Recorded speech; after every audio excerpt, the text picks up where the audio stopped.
ప్రభుత్వమైనా ఒక కంపెనీకి ఉదారంగా భూములు ఇవ్వాలి అంటే ముందుగా దాని ట్రాక్ రికార్డ్ చూస్తుంది. కంపెనీ శక్తి సామర్థ్యాలు ఏంటి, ఎంతమందికి ఉపాధి కల్పిస్తుంది, రాష్ట్రానికి పారదర్శకంగా ఎన్ని పెట్టుబడులు వస్తాయో చూస్తుంది. అంతటా నిబంధనల ప్రకారమే వ్యవహరిస్తోంది. కానీ ఇలాంటివేవీ పట్టించుకోకుండా పప్పు బెల్లాల మాదిరిగా భూముల పందేరానికి టీడీపీ కూటమి సర్కారు సిద్ధమైంది. ఐటీ కంపెనీల ముసుగులో రియల్ ఎస్టేట్ వ్యాపారానికి తెరతీసింది. ఎన్ని ఎకరాల భూమి అయినా సరే కేవలం 99 పైసలకే ఇస్తాం.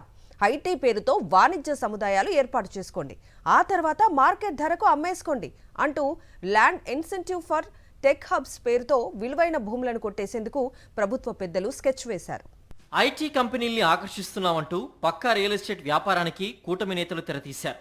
తొలుత 1-2 ప్రముఖ కంపెనీల్ని తెరపైకి తీసుకొచ్చి కనీసం పాలసీ కూడా సిద్ధం కాకముందే విశాఖలో 99 పైసలకే భూముల్ని కట్టబెట్టారు.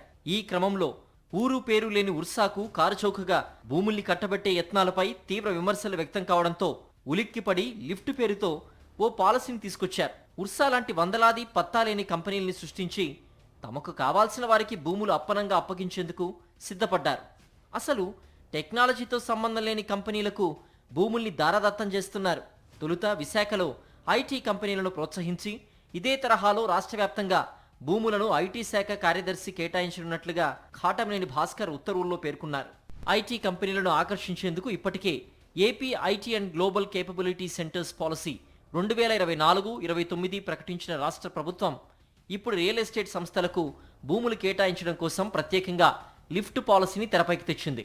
ముందుగా ఐటీ లేదా జీసీసీతో అభివృద్ధి చేసే వాణిజ్య సముదాయంలో 20% కొనుగోలు లేదా లీజుకు తీసుకునేలా ఒప్పందం చేసుకుంటే చాలు. అడిగినంత భూమిని కేవలం 99 పైసలకే కట్టబెట్టనుంది. మిగిలిన 80%లో 30% ఐటీ ఆధారిత కంపెనీలు జీసీసీలకు ఇస్తే చాలు. 50% భూమిని వాటికి నచ్చినట్లుగా విక్రయించుకోవచ్చని ఆ జీవోలో స్పష్టంగా పేర్కొన్నారు. నామినల్ రేటు అంటే 99 పైసలు అని అందులో పేర్కొన్నారు. ఐటీ పార్క్ డెవలపర్స్, జీసీసీ డెవలపర్కు కూడా ఈ పాలసీ కింద 99 పైసలకే భూమిని కేటాయిస్తారు. ఫార్చ్యూన్, ఫోర్బ్స్ కంపెనీల్లో ఒకదాన్ని యాంకర్ కంపెనీగా ఎంపిక చేసుకుని అభివృద్ధి చేసిన భూమిలో 20% తీసుకునే విధంగా ఒప్పందం చేసుకోవాలి. ఐటీఈఎస్, జీసీసీలకు 99 పైసలకే భూమి ఇస్తామంటూనే ఫార్చ్యూన్ 500 యూరోప్ను ప్రత్యేకంగా పరిగణలోకి తీసుకోవడంపై పలు సందేహాలు తలెత్తుతున్నాయి. వీటిలో నాన్ ఐటీ కంపెనీలే ఉన్నాయి. టెక్నాలజీతో ఏమాత్రం సంబంధం లేని యూరోప్ ఫార్చ్యూన్ 500 ఇండెక్స్ను ఎంపిక చేసుకోవడంపై సందేహాలు ముసురుకుంటున్నాయి.